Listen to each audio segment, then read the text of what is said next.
Waalaikumsalam warahmatullahi wabarakatuh. Ya, bagaimana hari ini anak-anak? Semua sehat? Sehat. Hati bersih? Bersih. Mau air minum? Sudah mulai belajar kita, marilah kita berdoa. Doa mulai.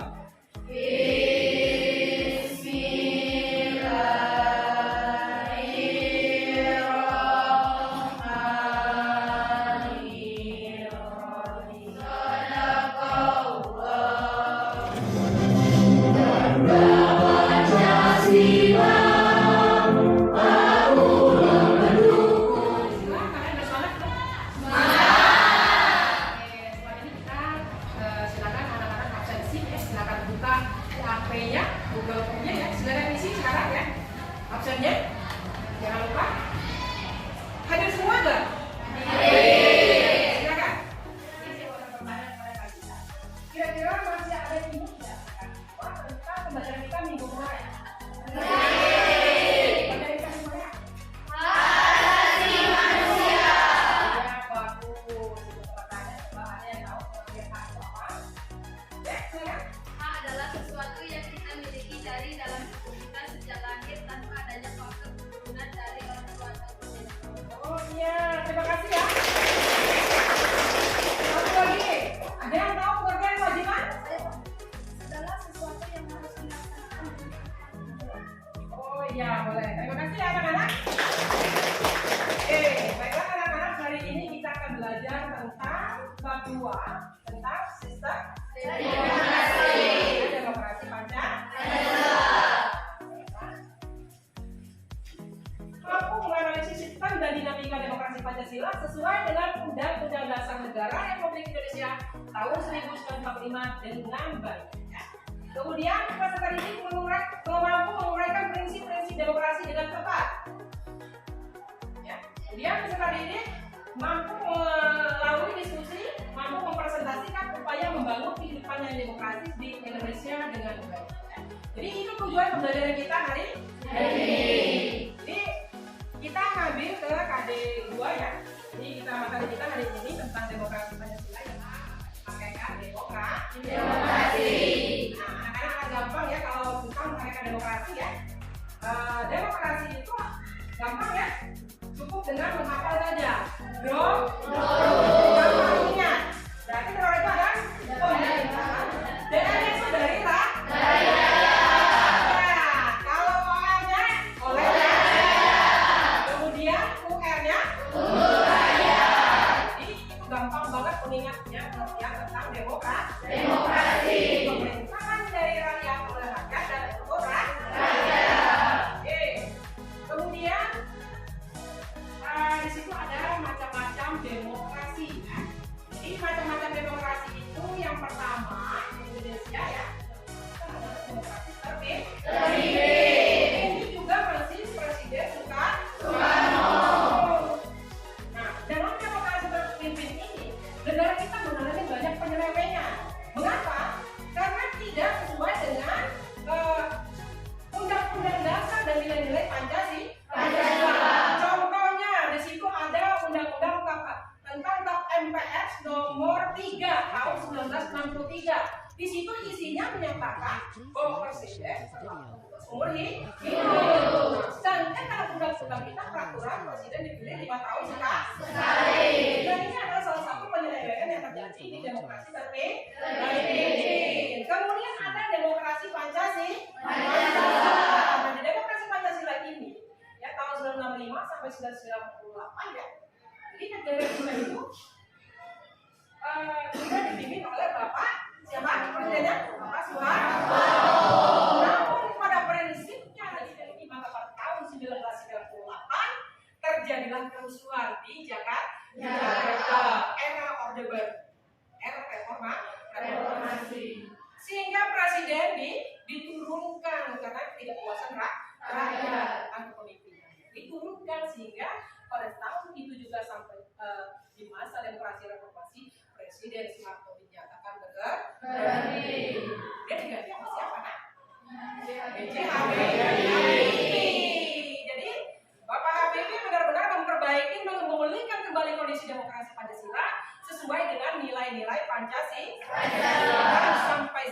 dan kita nikmati. Jadi itulah macam-macam demokrasi di Indonesia. Kita bebas memilih ya dengan landasan kita apa nak? Jujur. Iya. Kemudian adanya manajemen yang terbuka, iya terbuka buat semua. Jadi kita bebas mengungkapkan apa kemauan kita memilih siapa, jadi tidak ada halang. Kemudian adanya kebebasan individu, ya, jadi tidak ada tekanan ya. Jadi kita memilih siapa tidak ada tekanan. Kemudian adanya peradilan yang bebas, ya ini sesuai dengan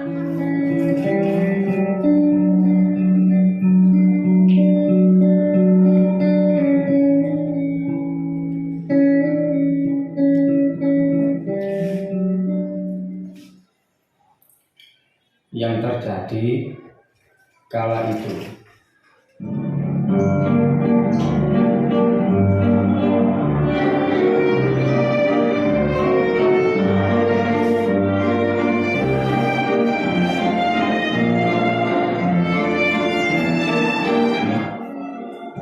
Kalian tahu nggak ada anak Ambon sini?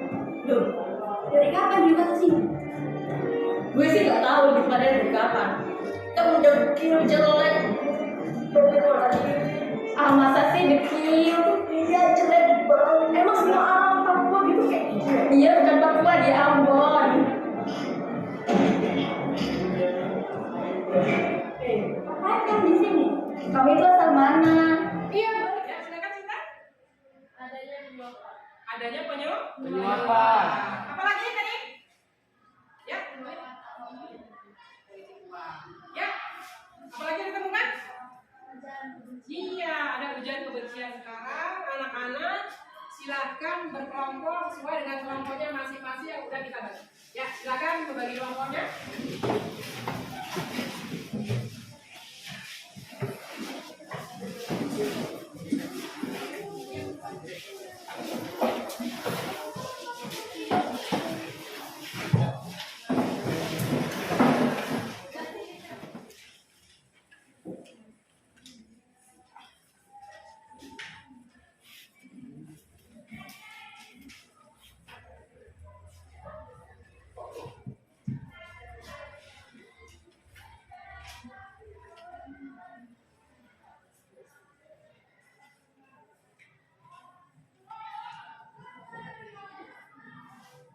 Di kelompok berapa?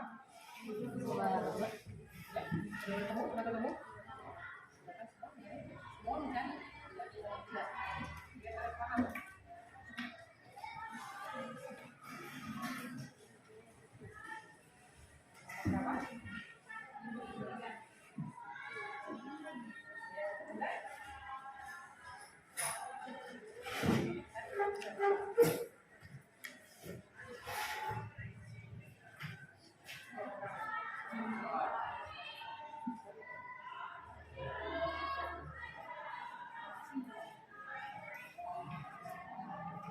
Assalamualaikum warahmatullahi wabarakatuh. Waalaikumsalam warahmatullahi wabarakatuh. Silakan kami dari kelompok 1 akan memulaikan satu yang berhubungan suara.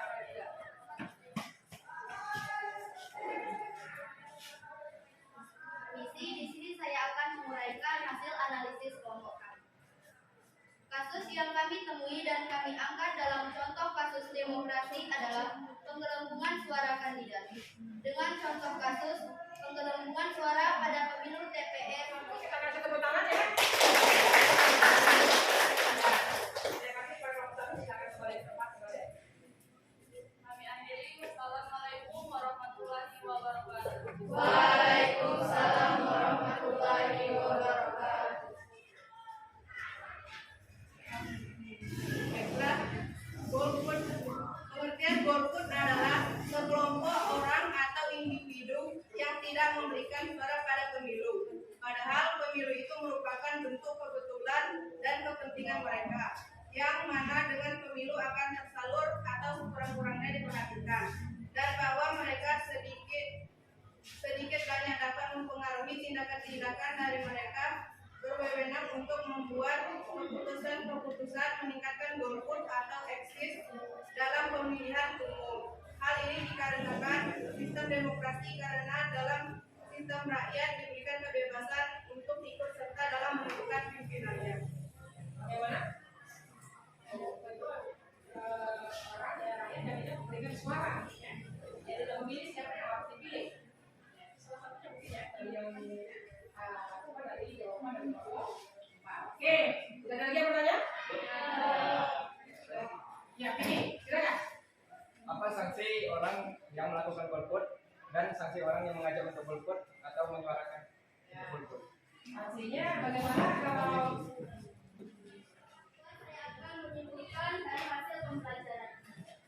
Dari hasil pembelajaran kali ini dapat disimpulkan bahwa demokrasi adalah bentuk pemerintahan di mana setiap warga negaranya memiliki hak yang sama dalam mengambil keputusan untuk menjadikan kehidupan lebih baik. Seperti yang kita lihat dari video tadi, ada beberapa macam pelanggaran yang terjadi di Indonesia, seperti golput, penyebaran kebencian, penyuapan, pembulian, dan juga penggelembungan surat politik. Pelanggaran ini menjadi penghambat bagi demokrasi yang ada di Indonesia.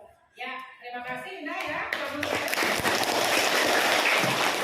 Jadi dari hasil kesimpulan kalian, berarti kan sudah memahami tentang materi tentang kasus-kasus demokrasi.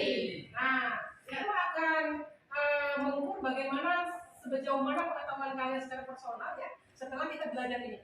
Jadi silakan HP-nya ya, ibu berikan soal di HP ya tentang di situ ada 5 soal pilihan ganda ya.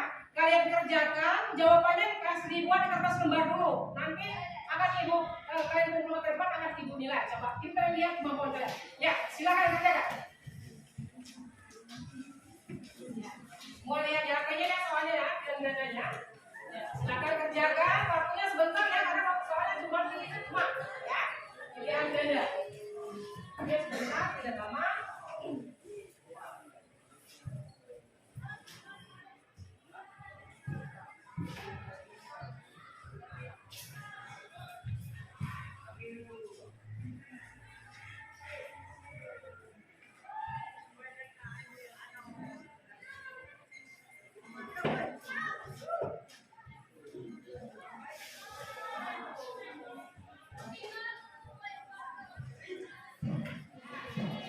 Orang yang usulkan ke depan.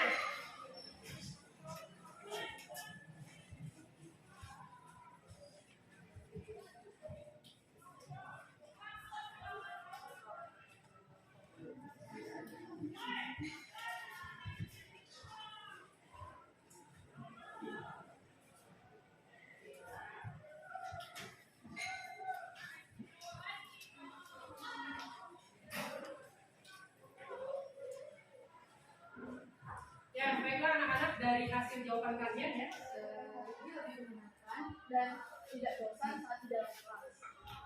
Bagaimana jika pertemuan selanjutnya ada ice meeting? Oh ya, terima kasih ya. Oke, terima kasih anak-anak atas pendapat kalian hari ini tentang pembelajaran kita. Semoga hari ini rasa senang dan belajar dan untuk kedepannya kita perbaiki lagi apa yang kalian inginkan. Nah, mungkin waktu ke depan kalian menginginkan ada ice breakingnya. Oke, kita akan adakan ice breaking di pembelajaran kita biar kalian lebih semangat. Biar kalian lebih termotivasi dalam belajar. Oke, terima kasih anak-anak. Wa bihamdika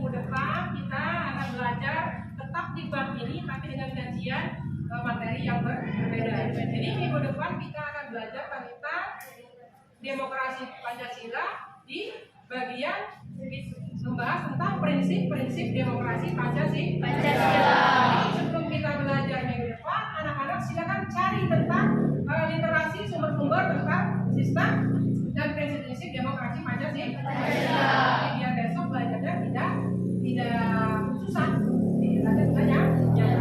Terima kasih anak-anak, sampai jumpa minggu depan. Semangatnya hari ini kita ucapkan alhamdulillahirobbilalamin. Terima kasih. Assalamualaikum warahmatullahi wabarakatuh.